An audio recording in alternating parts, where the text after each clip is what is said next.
हम जो आज महसूस कर रहे हैं, हमारे डर, हमारे दुख, हमारी उलझने, ये सब कहीं ना कहीं हमारे ही पिछले कर्मों की छाया है।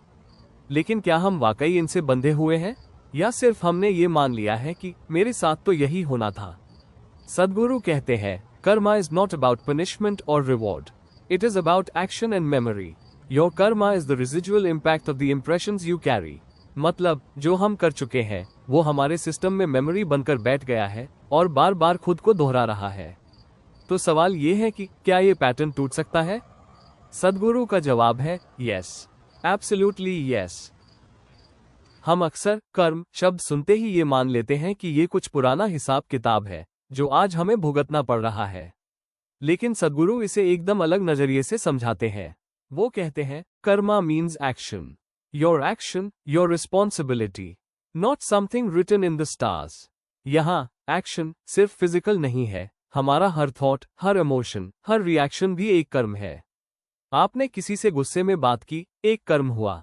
आपने अंदर ही अंदर किसी बात को सोचकर बार बार रिपीट किया, वो भी एक सटल कर्मा बन गया।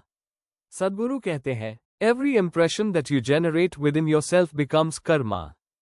It gets recorded, it's like a software code being written in your system. अब सोचिए, आप हर दिन अपने सिस्टम में क्या लिख रहे हैं?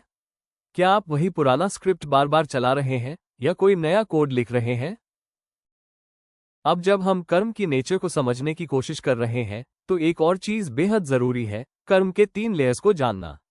सद्गुरु बताते हैं कि हर इंसान का जीवन 3 प्रकार के कर्मों से प्रभावित होता है।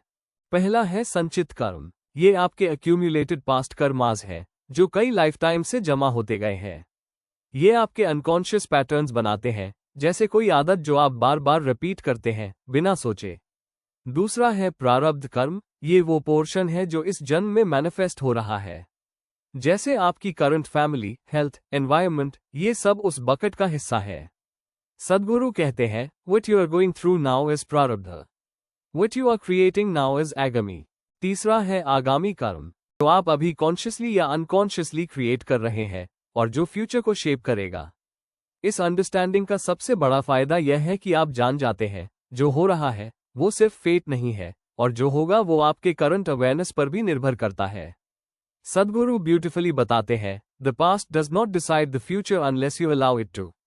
यानी अगर आप होशपूर्वक कर्म करना शुरू करें तो आप अपने फ्यूचर की डायरेक्शन बदल सकते हैं। हमारी हैबिट्स, रिएक्शंस, डिसीजंस, ये सब कहीं ना कहीं हमारे पुराने एक्सपीरियंसेस और रिस्पॉन्सेस से जुड़े होते हैं।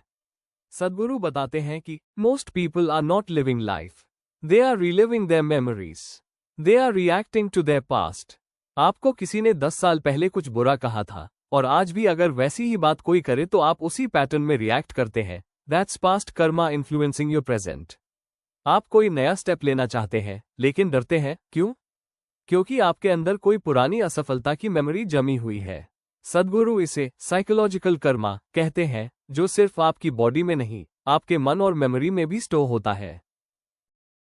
अब असली सवाल, क्या इस कामिक साइकिल से निकलना पॉसिबल है? सद्गुरु का जवाब है, of course. You can either exist as a reaction to the past और you can become a conscious response to the present. मतलब आपके पास चॉइस है। आप अपने थॉट पैटर्न्स को ऑब्जर्व करके उन्हें बदल सकते हैं। आप अपने इमोशंस को कॉन्शियसली रेगुलेट कर सकते हैं। आप अपने रिएक्शंस को पॉज कर सकते हैं और डिसाइड कर सकते हैं, मैं किस तरह जवाब दूंगा।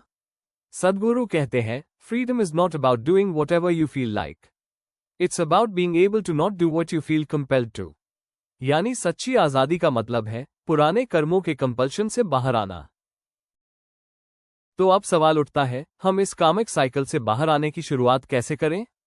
सद्गुरु यहाँ 3 गहराई से जुड़ी चीजों की बात करते हैं। सबसे पहले आता है अवेयरनेस, यानी खुद को ऑब्जर्व करना। जब भी आप किसी चीज पर गुस्सा करते हैं, डरते हैं या बार बार वही मिस्टेक रिपीट करते हैं, तो एक बार खुद से सवाल पूछिए, क्या मैं फिर से पुराने पैटर्न में जा रहा हूं? इस तरह की अवेयरनेस ही पहला दरवाजा खोलती है बदलाव की ओर। सद्गुरु कहते हैं, just becoming aware of your patterns is the first step to breaking free from them.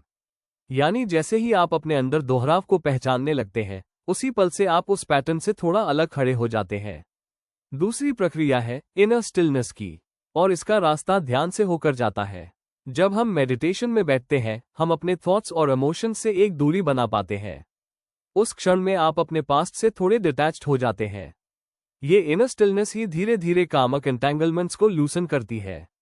सद्गुरु कहते हैं, meditation is not a practice, it is a way of being where you are no more entangled with your memory. यानी जब आप भीतर से शांत होते हैं, तब आपकी पुरानी स्मृतियां, जो बार बार आपको खींच रही थी, उनका असर कम होने लगता है। और तीसरी बात जो सबसे ट्रांसफॉर्मेटिव है, वो है कॉन्शियस एक्शन, यानी हर सिचुएशन में सोचकर जवाब देना, न कि खुद ब खुद रिएक्ट कर देना। जब आप अपने रिस्पॉन्स को पॉज करके कॉन्शियसली डिसाइड करते हैं कि मुझे इस बात पर कैसे रिएक्ट करना है, तो आप अपने कर्म पर काबू पा लेते हैं। सद्गुरु इसे ब्यूटिफुली एक्सप्लेन करते हैं, if you can create a distance between stimulus and response, you are free from karma. यही वो 3 सटल पर पावरफुल रास्ते हैं, अवेयरनेस, स्टिलनेस और कॉन्शियस एक्शन, जिनसे हम धीरे धीरे कर्म की जंजीरों को ढीला करना शुरू कर सकते हैं। कोई शॉर्टकट नहीं है, लेकिन अगर आप सिंसियरली शुरू करें तो ये यात्रा खुद में ही एक लिबरेशन बन सकती है। कई लोगों का सवाल होता है, क्या हम अपने सारे कर्मों से पूरी तरह मुक्त हो सकते हैं, या फिर बस इतना ही कर सकते हैं कि उसका असर कम कर दें? सद्गुरु इस सवाल का बहुत साफ जवाब देते हैं, you can not destroy Karma, you can only transform it. यानी कर्म कोई फिजिकल चीज नहीं है जिसे डिलीट किया जा सके। ये एक ऊर्जा है, एक मोमेंटम, जिसे आपने अपने थॉट्स, इमोशंस और एक्शन से जनरेट किया है। अब इस एनर्जी को आप किस दिशा में लेकर जाते हैं, यही असली नियंत्रण है। सद्गुरु एक बहुत गहरी बात कहते हैं, karma is like a seed.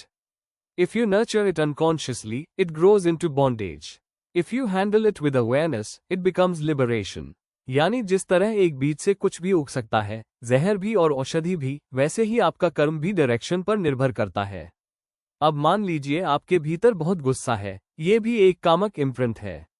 अगर आप उस गुस्से को अवेयरनेस से देखें, समझें और ट्रांसफॉर्म करें, तो वही एनर्जी कंपैशन बन सकती है। वहीं अगर उसे सप्रेस किया गया, तो वो धीरे धीरे बिटरनेस में बदल सकती है। सद्गुरु कहते हैं, whatever you consider as negative karma can become a stepping stone if there is awareness। यानी जो चीज अभी आपको गिरा रही है, वही आपको उठाने का जरिया बन सकती है, अगर आप उसे चेतना से देखें। यहीं पर आता है कर्मा योगा का कॉन्सेप्ट, यानी एक्शन विदाउट अटैचमेंट। जब आप पूरी सिंसियरिटी से कर्म करते हैं, लेकिन उसके फल से जुड़ते नहीं, तो आप नया बॉन्डेज क्रिएट नहीं करते। सद्गुरु ब्यूटिफुली कहते हैं, karma becomes bondage only when you are identified with it. If you do it as an offering, it becomes freedom. यानी अगर आप अपने हर कर्म को एक अर्पण की तरह देखें, पर्सनल ईगो से नहीं, तो वही कर्म आपको मुक्त करने लगता है। तो असली सवाल ये नहीं कि कर्म को हटाया जा सकता है या नहीं, असली सवाल ये है कि आप अपने कर्म को कैसे समझते हैं और उसके साथ कितनी चेतना से पेश आते हैं। सद्गुरु की दृष्टि में कर्म कोई बोझ नहीं है जिसे उठाकर चलना पड़े। वो कहते हैं, karma is your software, you can rewrite it, you can even uninstall it if you become aware enough. लेकिन ये सिर्फ कॉन्सेप्ट से नहीं होगा, इसके लिए रोज की अवेयरनेस चाहिए, डिसिप्लिन लिविंग चाहिए और सबसे जरूरी, इनर क्लैरिटी। सद्गुरु बताते हैं कि कुछ एडवांस योगिक प्रोसेसेस के जरिए इंसान कामिक मेमोरी को डिसॉल्व भी कर सकता है, लेकिन उसके लिए साधना, प्रिपरेशन और इंटेंस एनर्जी इन्वॉल्वमेंट चाहिए। सद्गुरु कहते हैं, karma is not a trap, Karma is your footprint, you can walk a new path if you want. तो अगर आप अपने दुख, डर और उलझनों से बाहर निकलना चाहते हैं, तो खुद को ऑब्जर्व करना शुरू कीजिए। हर मोमेंट में पूछिए, क्या मैं कंपल्सिवली रिएक्ट कर रहा हूं, या क्या मैं कॉन्शियसली रिस्पॉन्ड कर सकता हूं? आपका फ्रीडम किसी और के हाथ में नहीं है, कर्म भी आपके ही हाथ में है, और मुक्ति भी। अगर आप इस थॉट प्रोसेस से रेजोनेट करते हैं, तो इसे सिर्फ सुनकर छोड़िए मत, बैठिए, सोचिए, ऑब्जर्व कीजिए, और रोज थोड़ी सी अवेयरनेस लाकर खुद को पुराने स्क्रिप्ट से आजाद कीजिए। सद्गुरु की ये बातें सिर्फ सुनने के लिए नहीं है, जीने के लिए है।